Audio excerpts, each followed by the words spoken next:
अस्सलाम वालेकुम वरहमतुल्लाहि वबरकातुहू। नाज़रीन, आप देख रहे हैं अर्तुगरुल गाज़ी सीज़न 2 एपिसोड 100 की हाइलाइट्स। नाज़रीन, इस किस्से के आगाज़ में गंदोगदू दूरका के कबीले सरदार अकजा के पास पहुंचता है। अकजा कहता है, अर्तुगरुल बहुत मजबूत उम्मीदवार है। मैंने आपको कहा था कि मैं आपको अकेला नहीं छोड़ूंगा और मैं अपने वादे पर कायम हूँ। मेरी तरफ से ये रख लें। गंदोगदू पूछता है, ये क्या है? अकजा कहता है, ये सोना है। मैंने अपनी घोड़ा गाड़ी बेचकर ये हासिल किया है।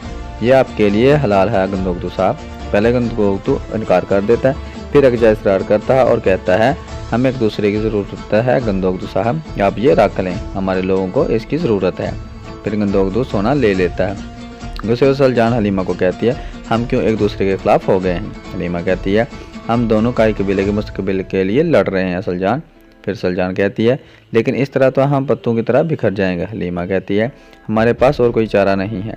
गंदोगदू भाई ने अर्तुगरुल को बहुत नज़रअंदाज किया है। सलजान कहती है, अर्तुगरुल को गंदोगदू से माफ़ी मांगकर इत्तेहाद कायम कर लेना चाहिए। यह सुनकर हलीमा कुछ गुस्से में आ जाती है और कहती है, अर्तुगरुल को क्यों माफ़ी मांगनी चाहिए?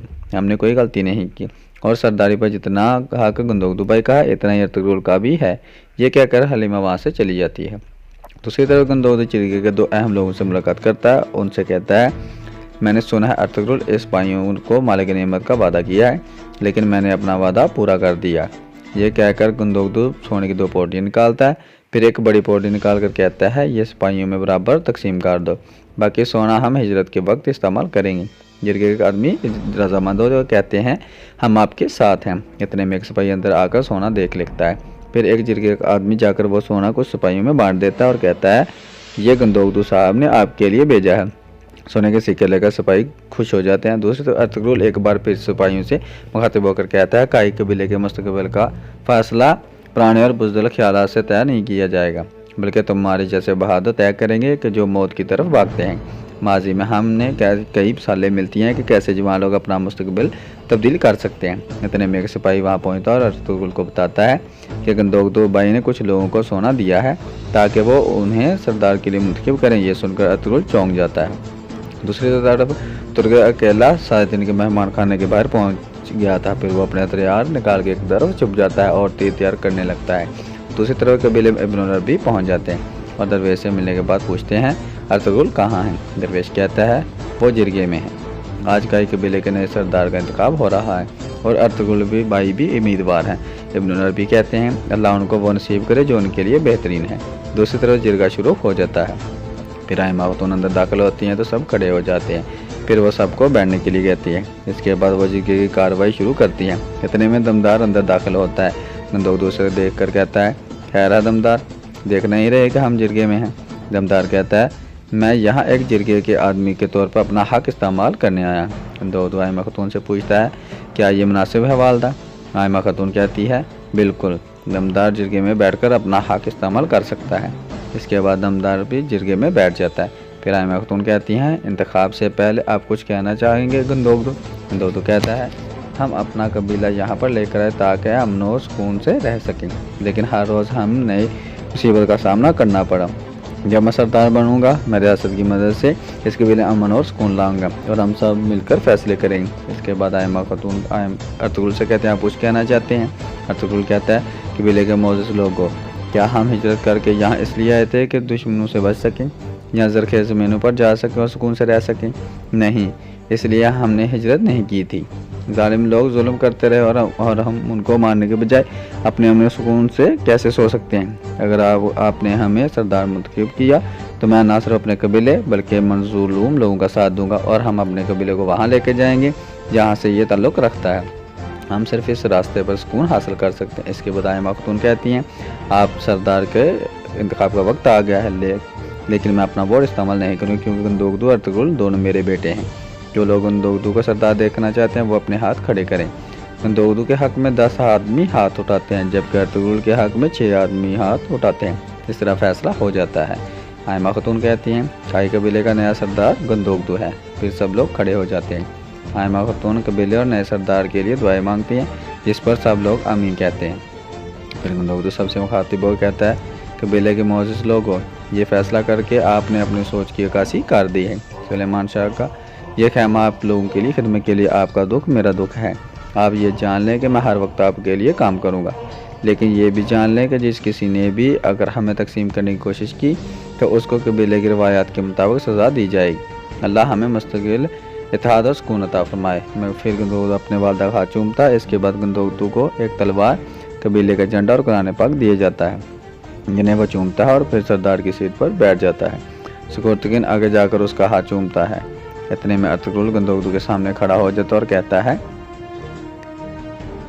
आप ये जान लें, दुश्मनों के गंदे खेलों का सहारा बनकर आपने कई कबीले को अंदर और बाहर से तबाह कर दिया है। मैं मज़ीद अब इस कबीले में नहीं रह सकता। नया सरदार आपको मुबारक हो। इसके बाद अर्तुगरुल अपनी वालदा से कहता है, अब मैं चंद लोग जो मुझ पर यकीन करते हैं उनको लेकर कबीले से चला जाऊँ। यह सुनकर गंदोगदू कहता है, तुम अपने ही कबीले में सरदार नहीं बन सके अर्तुगरुल, तुम कहाँ जाओगे? तुम उन चंद बेचारे लोगों की मौत बन जाओगे।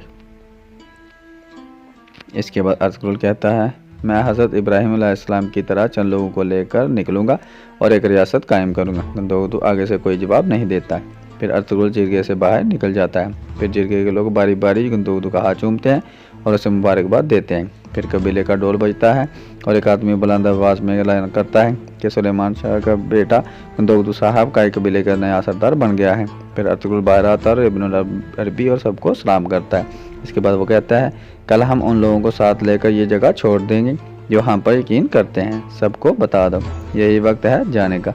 सातिन का यसूस भी करीब खड़ा होकर ये सुन रहा था। फिर वो मुस्कुराकर एक तरफ चला जाता है।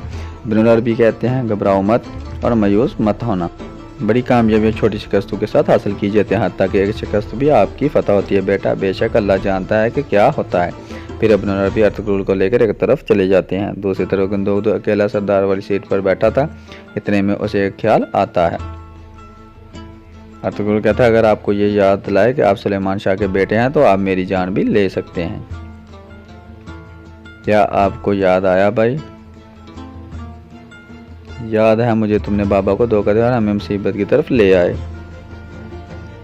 इसके बाद गंदोगदू उठता है और कबाई कबीले का झंडा उठाकर कहता है, यार अब मुझे ये मत भूलने देना कि मैं कौन हूँ और मुझे सुलेमान शाह के रास्ते पर रखना, हमारे इत्तेहाद और सुकून को कायम रखना। दूसरी तरफ तुर्कत छुप कर एक जगह बैठा हुआ था।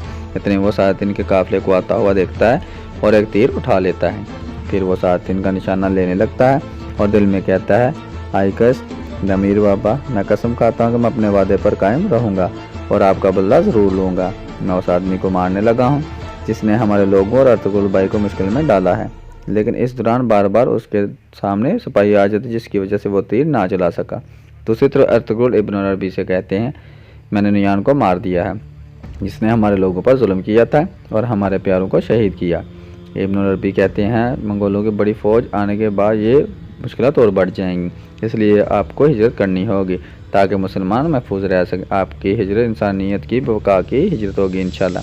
अल्लाह आपकी मदद फरमाए। अर्तुगरुल कहता है, अल्लाह मुझे और मेरे आने वाली नस्ल को इस मकसद पर कायम रखे। दूसरी तरफ गंदोगदू कबीले के कुछ अहम लोगों को बुलाकर कहता है, मैं जल्द से जल्द अहला रवाना हो जाऊंगा और एक ऐसी जगह जाऊँगा जहाँ हम सुकून हासिल कर सकें। इसी दौरान आप अपनी तैयारियाँ कर लें।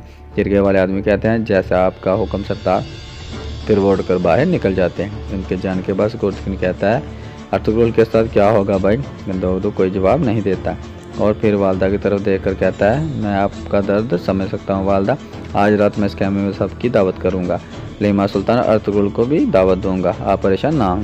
और इस कबीले का सरदार होने के नाते मैं अपनी पूरी कोशिश करूँगा कि वो अपनी जिद से हट जाए। फिर सुकुर्तगिन कहता है, वो नहीं आएगा। नाइमा खातून कहती हैं, वो आएगा क्योंकि ये वक्त जुदाई का है, वो खाने पर ज़रूर आएगा जहाँ उसकी वालदा और भाई खाना खा रहे हों। शायद ये आखिरी दफ़ा हो कि जब मैं अपने बच्चों और बहुओं और पोतों को इकट्ठा देख सकूं। वो हमारे खाने पर ज़रूर आएगा। रात को अर्तुगरुल अपने खाने में दाखिल होता और अपने बच्चे को उठाकर बोसा लेता है। फिर वह लीमा सुल्तान से कहता है, कल तुमने पूछा था कि अगर मैं इंतखाब हार गया तो क्या होगा। आज मैं इंतखाब हार गया हूँ, लेकिन ये हार बहुत सी कामयाबियों की शुरुआत है। मैं पुरसकून महसूस कर रहा हूँ। लीमा कहती है, आप सही कह रहे हैं अर्तुगरुल, आपको अपने ख्वाबों पर हार नहीं माननी चाहिए। बहुत से लोग हैं जो आपकी आंखों में अपनी निजात देखते हैं। अर्तुगरुल कहता है, मैंने सिपाहियों की आंखों में वो आग देखी है, इसलिए मुझे लगता है कि हम अकेले नहीं होंगे। जल्द तैयारी शुरू कर लो, कल हम अपने लोगों के साथ रवाना हो जाएंगे। फिर हलीमा कहती है गंदोक भाई ने एक दावत का इंतज़ाम किया है और हमें भी बुलाया है। अर्तुगरुल कहता है अब वहाँ कोई सुकून नहीं बाकी बचा। हलीमा कहती है आपकी वालदा वहाँ आपका इंतज़ार करेगी, हो सकता है वो आखिरी दफ़ा आज सबको इकट्ठा देख सके, उसको मायूस मत करें। ये सुनकर अर्तुगरुल सोच में पड़ जाता और यहाँ इसके अख्ताम हो जाए। उम्मीद है आपको ये वीडियो पसंद होगी। मज़ीद रेगुलर अपडेट्स के लिए हमारे चैनल को सब्सक्राइब करें और बेल आइकन को प्रेस करें ताकि आपको हमारी आने वाली हर वीडियो मिले। अपना ख्याल रखिएगा। अल्लाह हाफिज़।